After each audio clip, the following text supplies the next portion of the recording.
यार खाना बनाते हुए अगर सिलेंडर खत्म हो जाए ना, मुझे तो बहुत गुस्सा आता है। हुआ यूँ कि आज मम्मी बनाने वाली थी मसाले वाले बैंगन, जिसके लिए बैंगन को एक तरफ फ्राई कर लिया था, दूसरी तरफ कढ़ाई में मसाले बना लिए थे। इसमें तेल, जीरा और लहसुन प्याज का पेस्ट और टमाटर डाल दिए थे। और देखो इसी टाइम पे सिलेंडर खत्म हुआ, तो मम्मी बोला रुक जा, अब इसे टेढ़ा मेढ़ा करके इसमें थोड़ा सा गैस बच रही है, उसे भी वसूल करनी है अभी।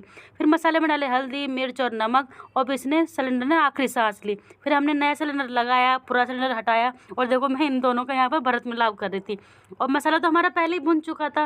फिर थोड़ी देर उसे गरम करा, उसमें डाले हमने जो फ्राई किए हुए बैंगन थे वो डाले, और अच्छे से मिक्स करा। कम से कम 10 से 15 मिनट इसको ऐसे ही रहने दिया, और क्या मस्त बैंगन बन के तैयार थे। और फिर हमने ये प्लेटिंग की। मिलते हैं नेक्स्ट वीडियो में, तब तक के लिए बाय बाय।